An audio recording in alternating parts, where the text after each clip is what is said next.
Alhamdulillahi Rabbil Alamin. Wabihi nasta'inu ala umurid dunya waddin. Ashadu an la ilaha illallah.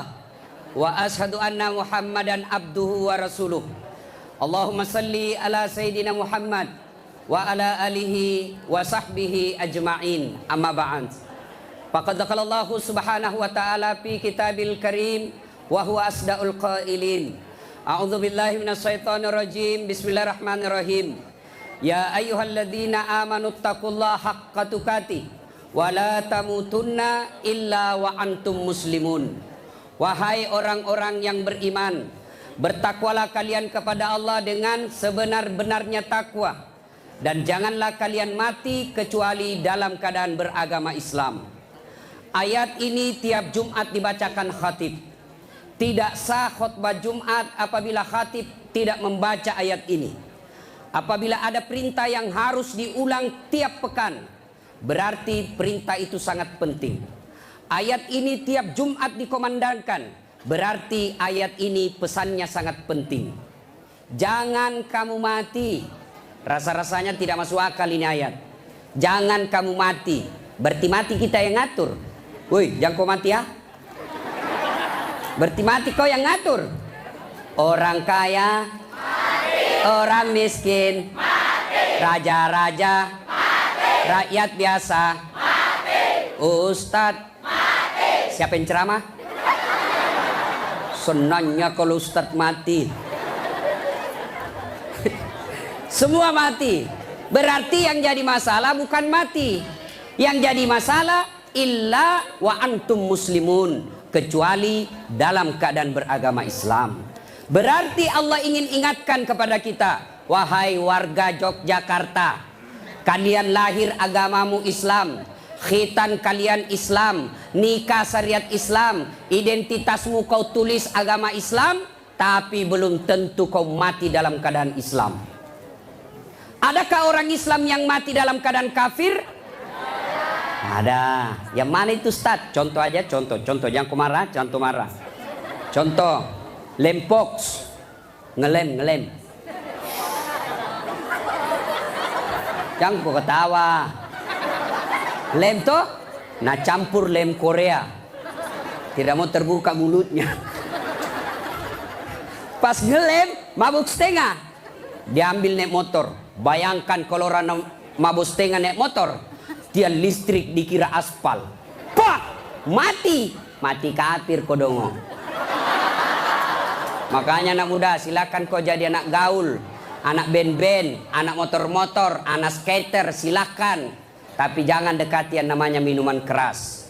Vodka, whisky, Jennifer, Donald, topi miring. Saya baca. Tuh, mati. Siapa lagi yang bisa mati dalam keadaan kafir? Contoh aja nih, jamara. Sabung ayam. Ada juga di sini. Didapat sama polisi. Kejar sama polisi. Jangan lari. Masih lari, tembak peringatan. Masih lari, tembak 2 kali. Masih lari, tembak 3 kali. Akhirnya tembak kakinya. Tembak kakinya, kepalanya dikena. Saya tanya temanku yang polisi, bagaimana caranya kakinya kau tembak kok kepalanya dikena? Dia bilang soalnya waktu tembak dia jongkok. Oh ya, pantas. Ini jangan kau musuhi polisi cowok. Oi, kau kira enak kalau hidupmu tidak ada polisi di Indonesia?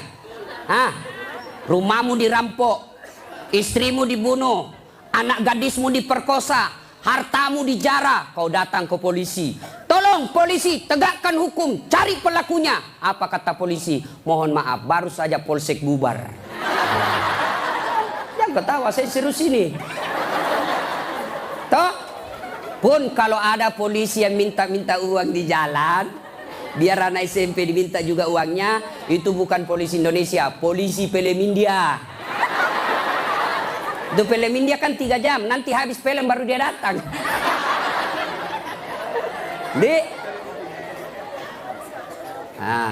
Jadi bisa jadi kita beragama Islam, tapi kemungkinan juga bisa jadi kita matinya dalam keadaan kafir. Wa qala idzan, Allah kemudian berfirman, Bismillahirrahmanirrahim. Ya ayyuhalladzina amanu dukhulu fis silmi kaffatan wa la tattabi'u khutuwatis syaitan innahu lakum adu mubin. Wahai orang-orang yang beriman, masuklah engkau ke dalam Islam secara sempurna, bukan Islam pencitraan, bukan Islam pilpres, bukan Islam pilcaleg, tapi Islamlah secara benar. Itu caleg kalau mau dipilih pasang baleho, takbir, fotonya dibalik kepalanya, siap jungkir balik untuk rakyat, pret, beleng-beleng. Tidak. Islamlah secara benar. Wala tattabi'u khutuwatis syaitan, dan janganlah engkau ikuti langkah-langkah setan, karena sesungguhnya setan itu musuh yang nyata bagi kalian. Musuh kalian bukan ulama, musuh kalian bukan ustadz, musuh kalian bukan tentara, musuh kalian bukan polisi, musuh kalian bukan mahasiswa, musuh kalian adalah setan, dan setan itu musuh yang nyata bagi kalian. Kalau saya ceramah seperti ini, ada enggak setan di tengah-tengah kita? Ada. Orang ceramah masa ada setan? Ada, setannya bukan pocong. Tapi apa setan yang ada di tengah-tengah kita? Bentuknya handphone. Apa ibu? Orang sudah ceramah masih sibuk. Sudah 55 umurnya siaran langsung juga.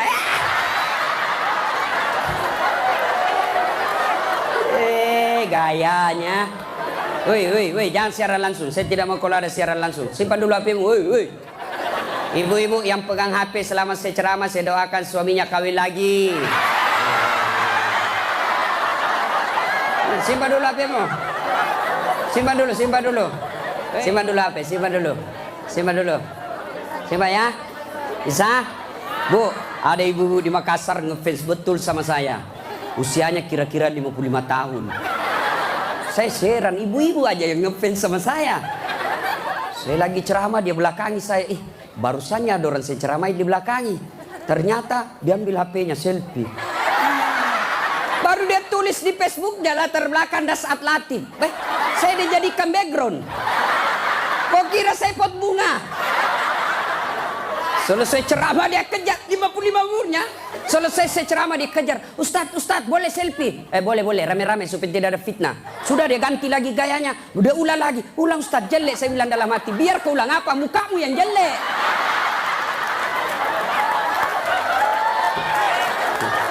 Selesai selfie. Langsung dia bilang, Ustadz, boleh cium?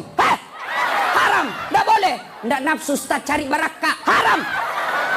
Coba kau masih muda. Nakal. Simpan dulu HP ya, simpan dulu ya. Bu, bisa? Nah, wa qala idzan, Allah kemudian berfirman, Bismillahirrahmanirrahim. Innallaha wa malaikatahu yusalluna 'alan nabi. Ya ayyuhalladzina amanu sallu alaihi wa sallimu taslima. Sesungguhnya Allah dan para malaikatnya bersalawat kepada Rasulullah Muhammad sallallahu alaihi wasallam, maka wahai orang-orang yang beriman, bersalawatlah kalian kepada Rasulullah dengan sebaik-baik solawat. Saya mau dengar mana lebih kencang suaranya, ibu-ibu dengan bapak-bapak. Kita tanding malam ini, siap? Siap? Nah, yuk cowok-cowok, terutama ini cowok jomblo fisabilillah. Nah, kau diam dulu, kita dengar dulu ini ibu-ibu salawat ya. Ayo bu, ayo bareng-bareng bu. Salatullah salamullah ala toha Rasulillah. Salatullah salamullah ala yasin Habibillah. Alhamdulillah. Ini bukan kencang, ini namanya syahdu. Suara begini yang kasih nafsu laki-laki.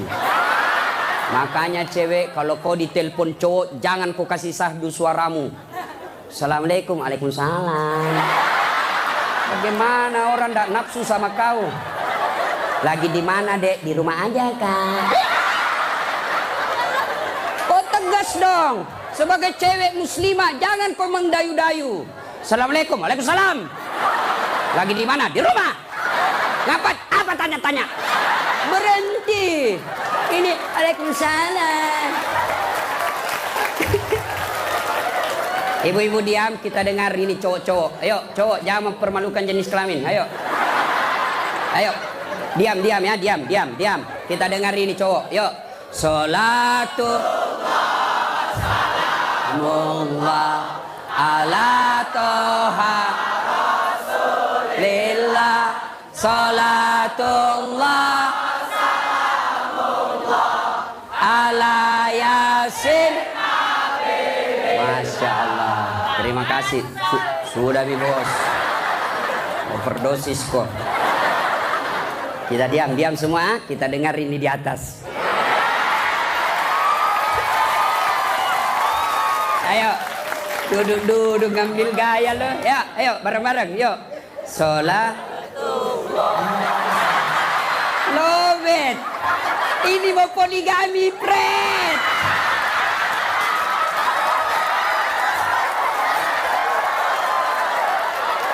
Nah, ayo bareng-bareng semua.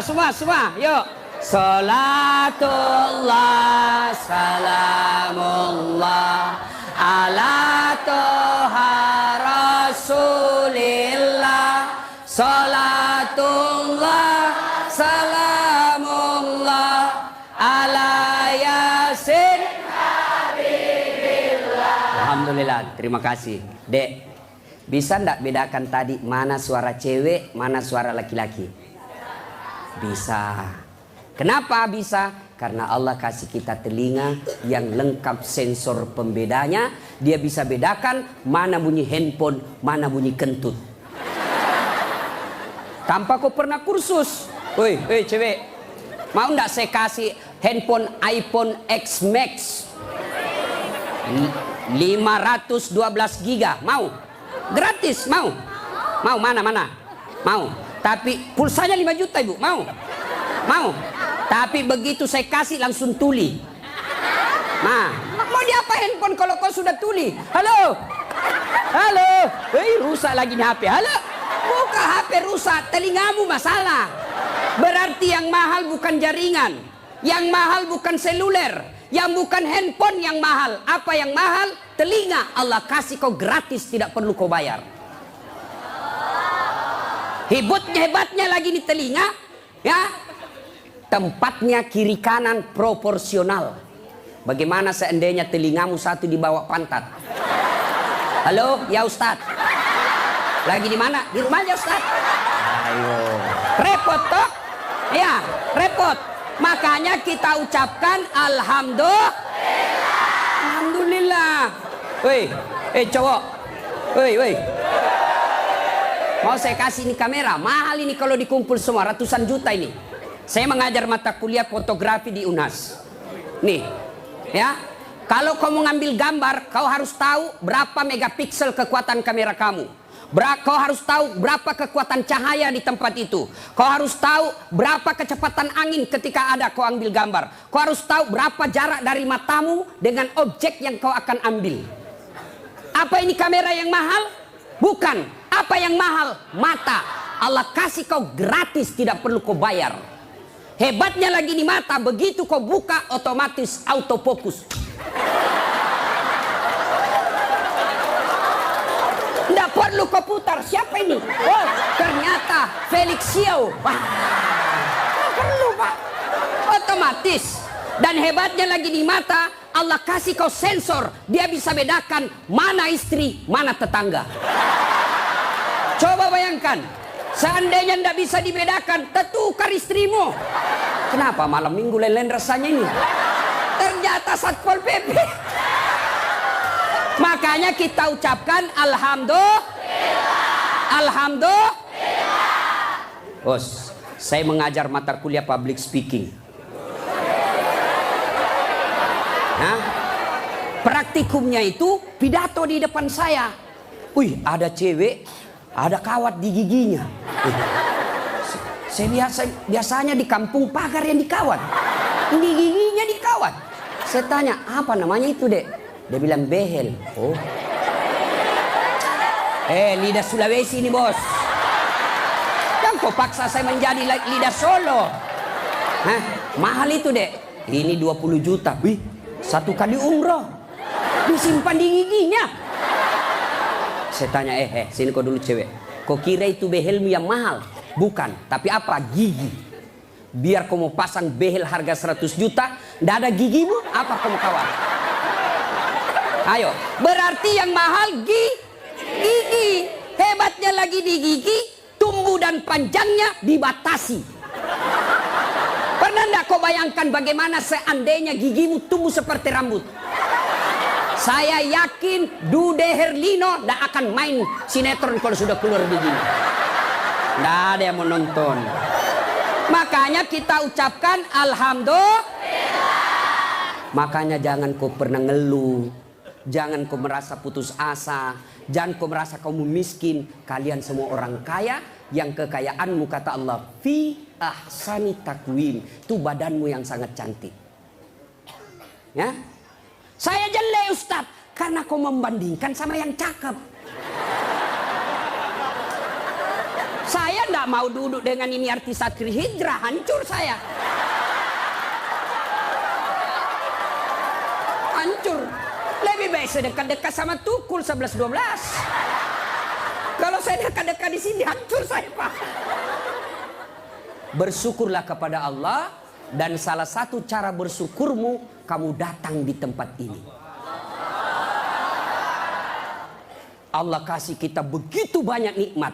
Sehingga Rasulullah pernah sujud, meneteskan air mata dalam sujudnya. Lalu Umar bertanya, ya Rasulullah, kenapa kau meneteskan air mata? Kata Nabi, karena saya tidak bisa membayar nikmat Allah dengan ibadah yang saya lakukan. Adakah yang bisa mengalahkan ibadahnya Nabi? Demi Allah, di kolong langit ini tidak ada orang yang hebat ibadahnya seperti Rasulullah Muhammad SAW. Tapi beliau masih sadar ibadah yang dilakukan tidak mampu membayar nikmat yang Allah berikan. Maka kalian bersyukur datang ke tempat ini. Dengan catatan, setelah kau datang ke tempat ini, sehari sampai 3 hari, kalian dengar dakwah, kalian berzikir, kalian ngaji, kalian mencatat. Ingat, setan tidak pernah putus asa menggoda kalian. Bagaimana cara dia goda? Dia hancurkan pahala-pahalamu. Adakah perbuatan yang bisa menghancurkan pahala-pahala kita? Ada, kata Nabi. Sittatu asyain tuhbitul amal. Ada 6 sifat yang bisa menghancurkan amal-amal kebaikanmu. Adik-adik sekalian, kalian pulang ke sini 3 hari kalian bertempur. 3 hari kalian bertempur melawan iblis, melawan kesombongan, melawan kepengahan, meningkatkan kesabaran. Jangan pikir setan putus asa menggodamu. Dia akan goda kamu setelah kau pulang. Dengan cara apa? Dia hancurkan amal-amalmu. Sehingga nanti kau berkata di hadapan Allah, ya Allah, mana pahalaku? 3 hari 3 malam saya dengar dakwah. Allah menyatakan, memang dulu ada pahalamu, tapi hancur oleh karena perbuatanmu sendiri. Apa gerangan yang menghancurkan amal itu? Kata Nabi, 1, al-istighalu bi'uyubil khalq. Suka sekali cerita kejelekan orang, dia lupa kejelekan dirinya sendiri. Gosip, gibah, penyakitnya. Bu ibu, Nabi ketika Isra Mi'raj diperlihatkan, bawa Nabi ke surga, Masya Allah banyak perempuan. Masuk ke neraka, na'udzubillah min dzalik, lebih banyak lagi perempuan. Kenapa? Kata Nabi, karena 2 hal. 1, dia tidak mampu mensyukuri nikmat berupa suami. Dan yang kedua, dia tidak mampu menjaga mulutnya. Penyakitnya ibu-ibu. Saya aja lewat tadi masih ada yang gosip. Begitu saya dilihat, dia bilang, itu juga bajunya yang di YouTube. Sibuk, kenapa? Saya pakai baju kok yang sibuk. Kang gosip.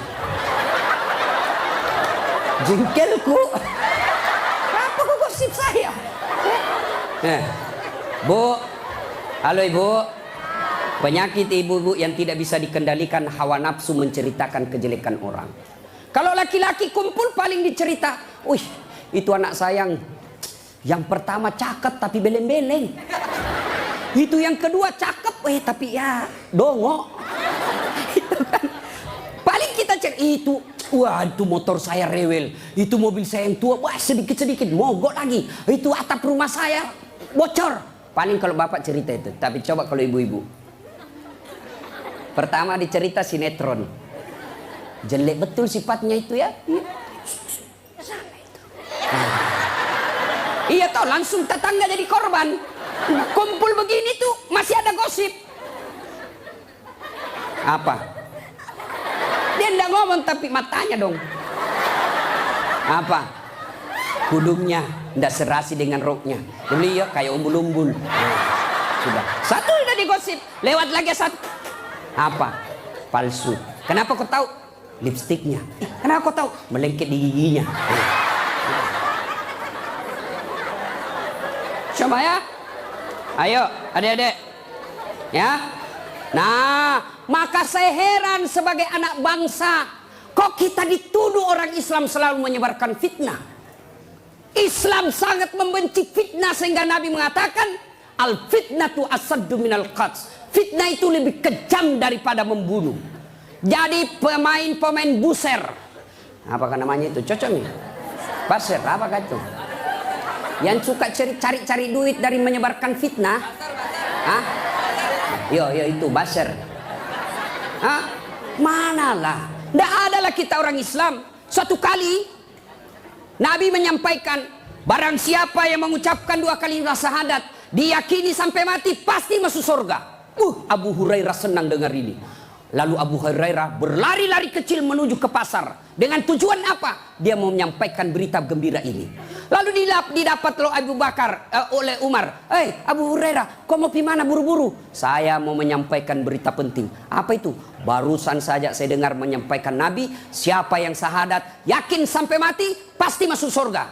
Umar berkata, betul kok Nabi bilang begitu? Betul. Saya tidak percaya. Ayo kita datang ke sumber. Dalam teori komunikasi dinilai disebut check and recheck. Datanglah Umar klarifikasi ke sumber berita Rasulullah. Ya Rasulullah, katanya Anda mengucapkan siapa yang syahadat yakin sampai mati pasti masuk surga. Apa betul berita seperti itu ya Rasul? Nabi katakan betul. Tapi ya Rasulullah, ada apa? Ini Abu Hurairah, dia mengumumkan di pasar. Terus saya khawatir nanti disalahpahami umat kita. Biar tidak sholat yang penting syahadat masuk surga. Biar judi yang penting syahadat masuk surga. Biar zina yang penting syahadat masuk surga. Saya salah paham nanti orang, saya khawatir hadis ini dipahami dengan salah. Lalu Nabi katakan, oke, jangan kau sampaikan ini halal umum, karena dia bisa mengganggu kemaslahatan umat. Itulah sebabnya kita kenal dalam Islam, likulli makam makal, wa likulli makal makam. Setiap ada ucapan, ada tempat yang cocok untuk ucapan itu, dan setiap tempat ada ucapan yang cocok untuk tempat itu. Maka ibu-ibu harus bijaksana memegang WhatsApp, harus bijaksana memegang medsos. Kenapa? Karena jika ibu salah menempatkan medsos itu, maka ibu bisa berujung pada penjara. 2. Yang bisa menghancurkan amal kebaikan kita. Apa itu kata Nabi? Hubbud dunia. Terlalu cinta kepada dunia. Cinta dunia boleh. Cinta dunia boleh. Mana yang tidak boleh? Terlalu cinta kepada dunia. Apa ibu? Yuk. Salatullah ala toha Rasulillah. Salatullah ala yasin. Cinta dunia. Mana cinta dunia? 1. Menganggap enteng ibadah. Hayya 'alas shalah. Sebentar, masih panjang waktu duhur. Ini kan sampai jam 3. Cinta dunia. Mana lagi cinta dunia? Ini paling banyak cewek. Mukanya dia tidak terima dengan ikhlas. Mukanya dikira tembok, coklat, biru, abu-abu, krem. Sekarang cewek kan banyak palsu. Bulu matanya panjang, palsu. Matanya biru, palsu. Bibirnya merah, palsu. Pantatnya gabus, palsu. Itu terlalu cinta dunia. Perempuan kan sekarang bingung saya lihat. Rambutnya panjang, mau dikasih keriting. Yang keriting rambutnya dia kasih lurus. Ya kan? Allah sudah kasih yang baik, dia tidak syukuri. Begitu mulai putih rambutnya, stres, dikasih semer. Kena matamu, tidak.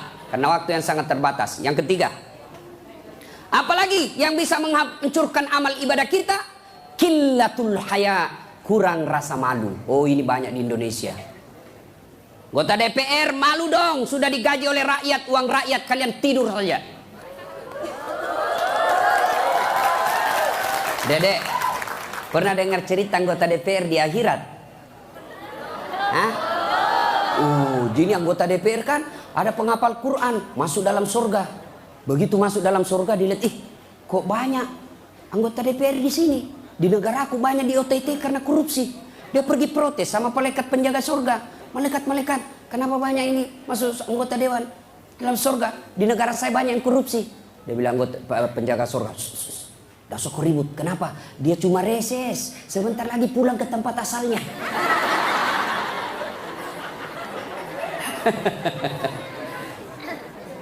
Terlalu cinta kepada dunia dilarang oleh agama.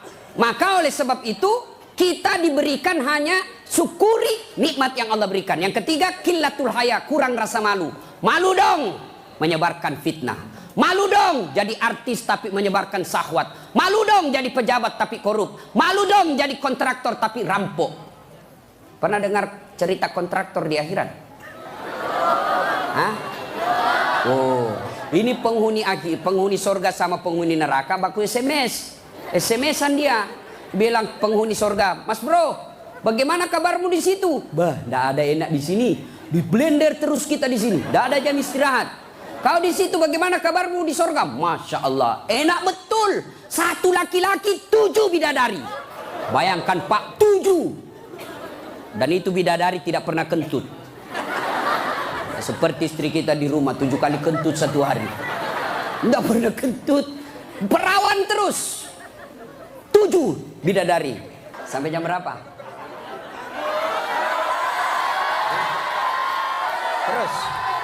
Terus. Lalu kata penghuni surga, "Wah, enak betul di sini." Penghuni neraka, "Bolehkah kami jalan-jalan ke situ?" "Boleh." "Ya gimana?" Penghuni neraka kan kreatif. Banyak solusinya. "Gimana?" "Sudahlah, enggak usah cemas. Kami bikin jembatan dari surga, kamu juga bikin jembatan dari neraka. Kita ketemu di tengah. Setuju?" "Setuju." Lelang proyek. Keluar pemenang tender. Kerjalah. Hari pertama hancur juga ini Ustaz. Aduh.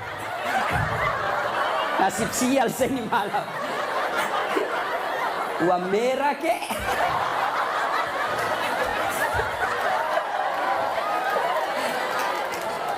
Jauh-jauh dari Sulawesi 10.000.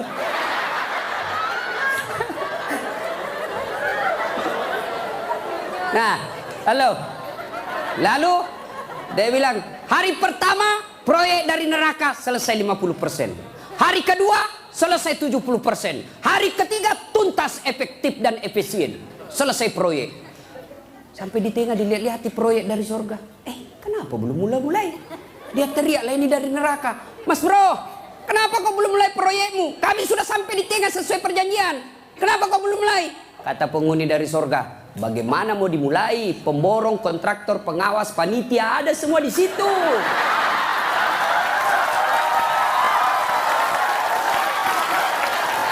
Di sini penghafal Quran aja di sini. Nggak tahu itu proyek, salah-salah kalkulatornya. Ya, cinta dunia. Ya, kurang rasa malu. Mana lagi yang kurang rasa malu? Kalian cewek. Ayo, ibu-ibu hadir di sini, alhamdulillah. Tapi tolong yang paling banyak kurang rasa malunya sekarang perempuan. Mulai dari cara berpakaiannya. Kata Nabi, suatu waktu nanti perempuan berpakaian tapi telanjang dan mereka menyukainya. Berpakaian tapi telanjang dan anehnya mereka suka. Mana disebut berpakaian tapi telanjang? Lihatlah sekarang. Saya selalu istilahkan, lebih susah lihat paha ayam kampung daripada paha cewek. Yang ketawa, saya serius ini. Coba lihat paha ayam kampung. Bapak harus kembali kampung dulu. Namanya ayam kampung, jadi kita harus kampung dulu. Iya toh? Sampai di kampung, kau sudah lihat pahanya ayam? Tidak. Kau beli dulu 100.000. Sudah kau beli, sudah kau lihat pahanya? Belum. Kau kejar dulu 1 jam. Begitu kau mau tangkap, dia terbang. 1 jam dikejar, baru tangkap. Sudah kau tangkap, sudah lihat pahanya? Belum. Kau potong dulu dengan ucapan Bismillahirrahmanirrahim. Sudah kau potong, sudah lihat pahanya? Belum. Kau rebus dulu 15 menit air panas. Sudah kau rebus, sudah lihat pahanya? Belum. Baru dicabut. Baru kelihatan pahanya putih mulus. Balik kampung, kau keluar 100.000, kau kejar 1 jam, kau potong dengan kalimat basmalah, kau rendam 15 menit air panas, baru lihat pahanya yang putih. Ayam kampung. Tapi coba lihat cewek, kau berdiri saja di pinggir jalan, 15 menit, 10 pasang paha cewek gratis. Bahkan kadang-kala boleh dicolek. Makanya cewek, mari kita kerjasama. Kami laki-laki jaga mata, tapi tolong Anda cewek jaga akhlak. Biar kami setengah mati jaga mata, kalau kalian gentayangan habis amal kami.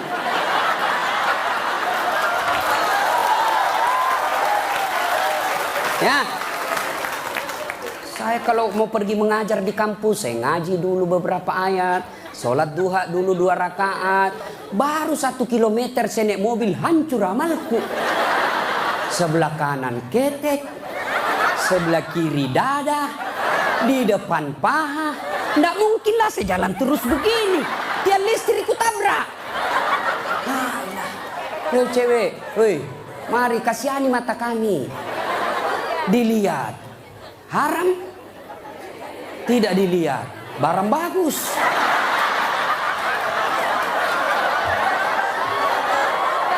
Hei, oke. Sekarang banyak perempuan kurang rasa malunya. Dulu. Kalau ada perempuan hamil di luar nikah, dibuang dari kampungnya. Keluar kau menyebarkan aib. Itu dulu. Dulu perempuan meskipun belum pakai jilbab, tapi dia jaga harga dirinya. Saya zaman SMA kan belum ada jilbab. Kawan saya kalau jatuh ballpointnya, kan dia pakai jilbab. Dia pegang dulu ini. Lalu dipegang roknya di bawah, baru dia dongkok begini. Dulu. Sekarang cewek dia sengaja memang itu pakai tipis kecil, jalan dia mau tabrak kita. Hancur. Maka kalian akhwat yang datang di sini pengajian selama 3 hari 3 malam, tolong selamatkan saudara-saudara kalian akhwat-akhwat supaya mereka tidak pakai begitu. Kalian tularkan itu jilbabmu kepada saudara-saudara semuslimah. Jangan kau biarkan mereka, dakwai mereka. Dia mau dengar atau tidak, kewajibanmu sampaikan, soal diamalkan urusan lain. Terutama juga yang pakai jilbab tapi tidak memenuhi syarat. Pakaian jilbab itu, pakaian menurut Islam itu ada 4 syaratnya. Nih dengar baik-baik yang mau bikin baju. 1, syarat pakaian itu nutup aurat. Alhamdulillah kalian semua nutup aurat. Mana auratnya perempuan? Seluruh anggota tubuhnya kecuali telapak tangan. Saat itu pakai jilbab kelihatan lehernya, tinggal lehernya dibakar nanti. Ya, kelihatan pahanya nanti dibakar. Kalau cewek masih enak dilihat. Ini ada juga orang tua. Sudah mau ada cucunya. Pakaiannya saya tanya, Bu, kenapa pakai begitu? Ibu sudah tua. Dia bilang, ini baru ada. Dulu waktu saya gadis tidak ada begini, Ustaz. Ini namanya bagus, dikasih ibu, kasih STNK. Tahu STNK? Sudah tua, nakal kembali. Kasih itu STNK itu buru-buru gitu. Laki-laki mana auratnya? Pusat sampai lutut. Artinya adik-adik, kalian yang sudah mengaku diri hijrah, silakan main futsal, silakan main bola, silakan olahraga, tapi tolong jangan kelihatan pahamu. Pahamu adalah dosa ketika kau kelihatan. Kau suruh saudara putrimu jilbab, kalian main bola kelihatan paha, dosa. Anda ada nafsu lihat pahaku, siapa bilang? Siapa tahu ada janda-janda tua sudah lama anda lihat paha. Bisa jadi. Ya. Yang kedua, syarat pakaian menurut Quran, nutup aurat. Yang kedua, tidak mempertontonkan lekuk-lekuk tubuh. Ada orang pakai jilbab tapi bajunya sempit. Susah jalannya. Coba lihat itu kalau ada pengantin. Pakailah jilbab sakaratil maut. Yang 3 lapis, kuning, biru, abu-abu. Dikasih kiri lagi sedikit. Ada talinya dia ikat-ikat dulu. 2 meter dia kasih di lehernya. Kasih dulu. Nah, mulai nggak bisa goyang tangannya. Bajunya sempit. Roknya sempit. Jalan dah dia bilang suaminya, buru-buru ibu kita ketinggalan. Tunggu dulu pak. Dogo. Itu namanya beleng-beleng. Tahu beleng-beleng? Dongo. Tahu dongo? Nah, kau lah itu. Ayo. Syarat yang ketiga, cowok juga. Kalian pikir kalau kau cowok berpakaian ketat-ketat tidak berdosa? Dosa juga itu. Yang kami mencengkelkan itu yang gendut. Masuklah dia di masjid pakai kaos oblong. Begitu dia ruku, mulai mencemaskan. Sujud, ada celengan. Beleng-beleng.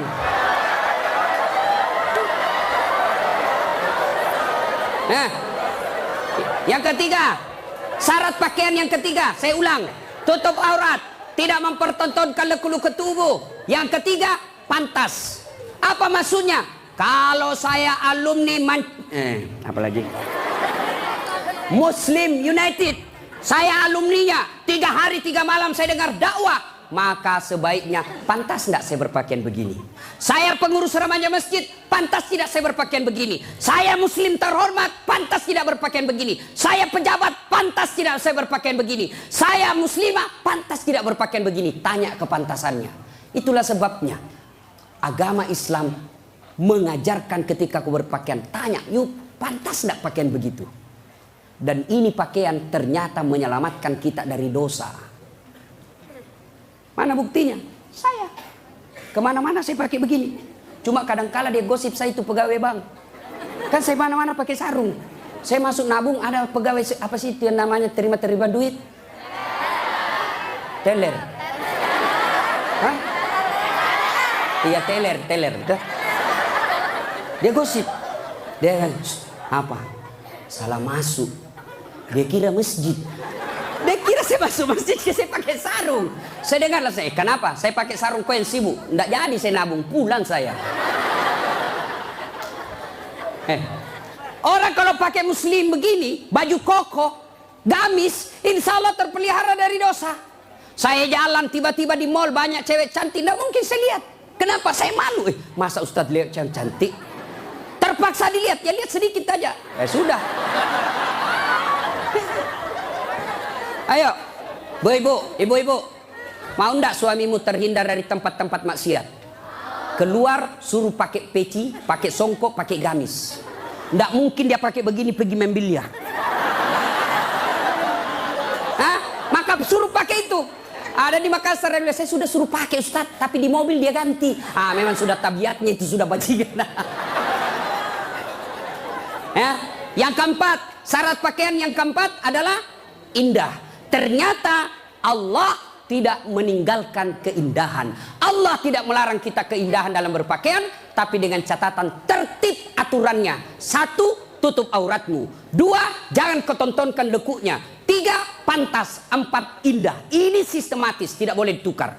Sayang 1000 sayang kita bikin pakaian. Indah nomor 1, nutup aurat 19. Akhirnya pakaian kita seperti yang kita lihat sekarang ini. Yang di atas turun ke bawah, yang di bawah naik ke atas, ketemu di tengah, tipis, sempit, kecil. Dongo.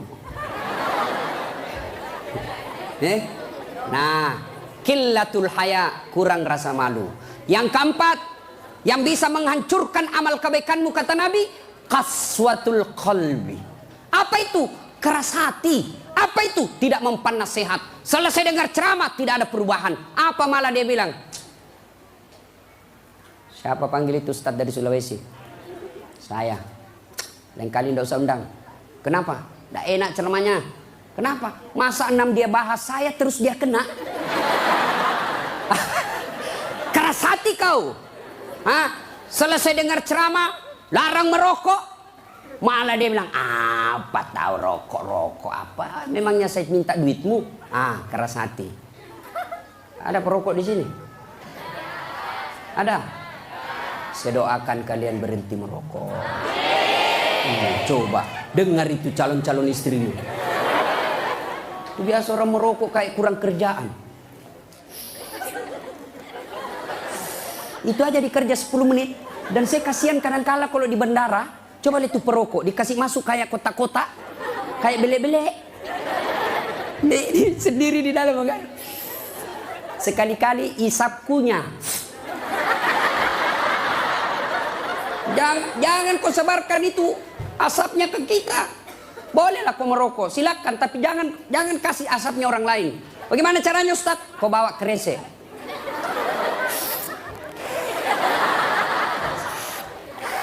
Itu bebas polusi. Ibu-ibu setuju enggak suaminya berhenti merokok?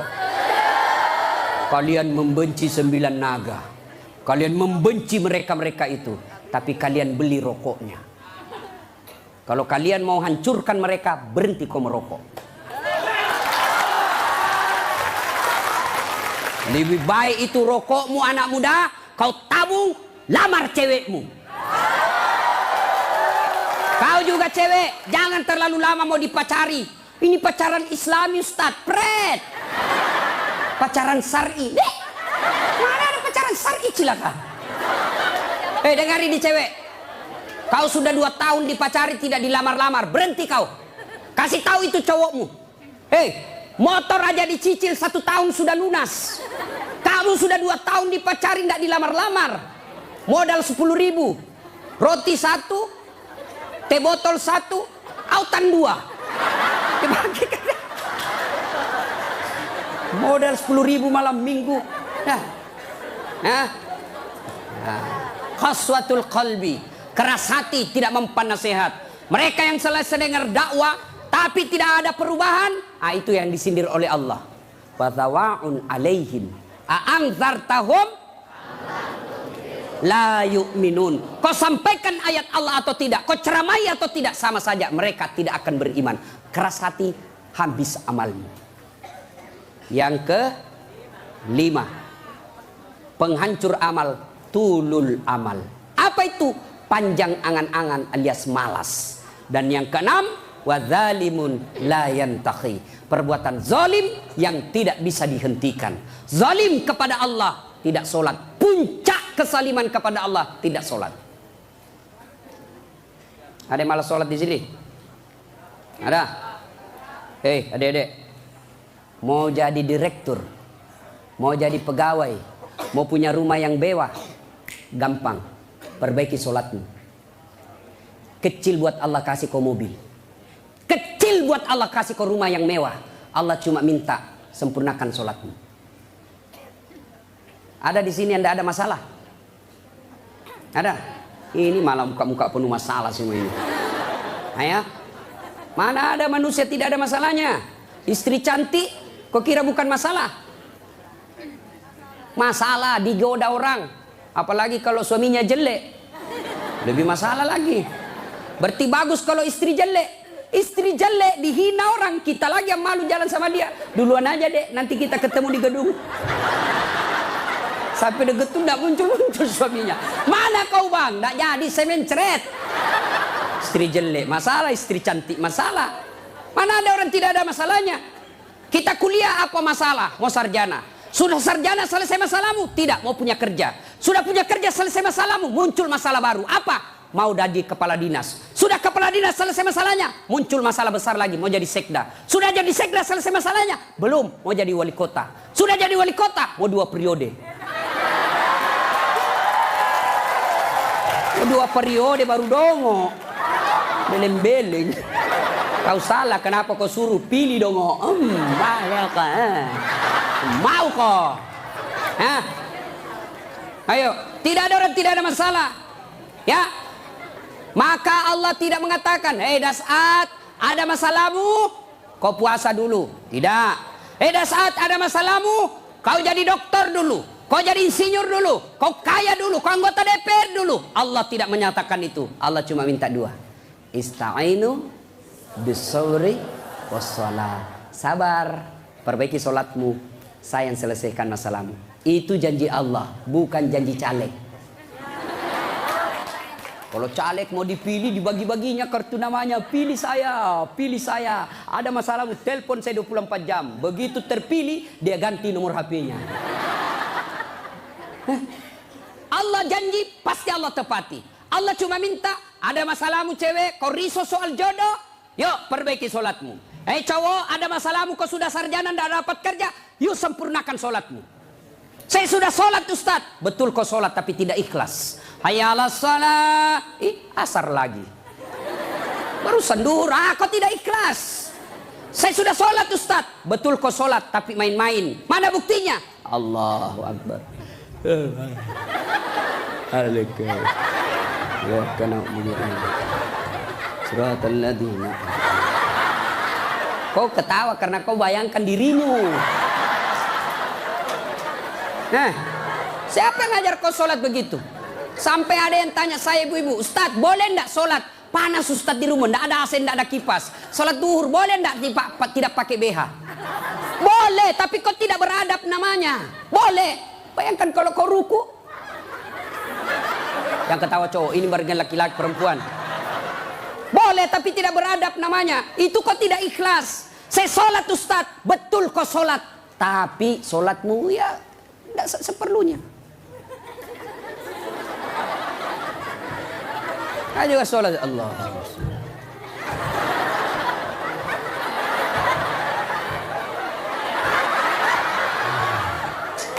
30 tahun kau sholat kalau begini gayamu bos. Adek-adek, kau punya handphone? Ibu-ibu punya handphone? Waktu beli handphone itu ada buku pedoman kan? Iya. Dan di situ dicatat merah tebal buku pedoman petunjuk pemakaian handphone. Dicatat besar-besar, catatan penting. Baca buku pedoman ini sebelum penggunaan handphone. Handphone aja kau pakai itu belum tentu untuk kebaikan. Ada buku pedoman penggunaannya. Sholat kalian yang pakai 5 kali sehari semalam paling sedikit. Lalu kenapa kau tidak pernah buka buku pedoman sholatmu? Ya. Nah, maka bu bapak perbaiki saja sholat. Insya Allah selesai masalahmu. Ya? Zolim. Zolimun la yantahi. Perbuatan zolim yang tidak bisa dihentikan kepada Allah. Yang kedua, zolim kepada jenis kedua, zolim kepada sesama manusia. Tidak usah zolim kepada tetangga. Ibu-ibu zolim kepada suaminya. Mana ibu-ibu zolim kepada suaminya? Suaminya dijadikan tahanan kota. Baru keluar 1 jam ditelepon. Di mana kau pak? Di mana kau? Keluar kau, pulang kau. Bagaimana kita tidak cepat mati? Kita keluar, kau cari sampai di rumah, kau maki-maki, baik kalau kau cantik. Berat badan makin nambah. Duduk makan canggurma. Nonton sinetron ngangkat ketek sambil menguap. Kita di jalan semua harum cewek-cewek sampai di rumah. La haula wala quwwata illa billah. Suami zalim kepada istrinya. Contohlah Rasulullah, ya. Rasulullah itu sangat romantis. Maka orang yang zalim kepada Allah adalah tidak menunaikan kewajibannya kepada Allah. Zalim kepada sesama manusia, hak-haknya orang dia serobot. Dan yang ketiga, zalim kepada diri sendiri. Apa zalim kepada diri sendiri? Dia sudah tahu maksiat, tapi dia tetap lakukan. Maka menghindari semua itu, kita hadir di tempat ini sebagai wujud kita cinta kepada Allah. Mudah-mudahan kesalahan-kesalahan kita diampuni oleh Allah Subhanahu wa taala.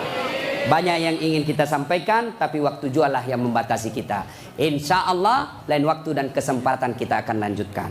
Kalau masih mau dengar ceramah saya, gampang. Gimana caranya Ustaz? Ambil handphonemu, buka YouTube, tulis nama saya Dasat Latif. Keluarlah ceramah saya ratusan. Sudah itu jangan lupa kasih tanda begini. Yang ketawa saya serius ini bos. Yang kau kasih begini. Kalau kasih begini dia cari kau malaikat pencabut nyawa. Masa ceramah kau kasih begini? Dah enak perasaan kau lihat cara mata kasih begini bos. Kalau kau tidak senang ya sudah, tidak usah komentar. Nah, cuma cepat habis kota, 1 jam habis menguras kota. Maka saya sediakan ceramah yang tidak menguras kota. Gimana caranya? Follow saya di Instagram. Dasat Latif 1212. Dasat Latif 1212. Sudah ku follow Ustaz, tidak mau tak putar ceramahmu. Hakul yakin dada datamu. Kau beli kota dulu ya. Nah, sudah ibu bapak, mudah-mudahan ada manfaat. Sebelum kita akhiri, mari kita kirimkan suratul Fatihah kepada Rasulullah Muhammad SAW. Khasiat dan keutamaannya kita ikhlaskan untuk mereka yang merintis pembangunan masjid ini, yang terkenallah masjid ini seluruh jagat Indonesia. Masjid ini adalah masjid pergerakan umat Islam di Yogyakarta. Mari kita doakan, mudah-mudahan orang-orang yang berpartisipasi dalam pembangunan masjid ini dan pelaksanaan acara ini, Allah mudahkan hidupnya, Allah balas segala kebaikannya, Allah angkat derajatnya, dan jika kelak menghadap kepada Allah, Allah hadapkan dalam iman dan Islam. Al-Fatihah.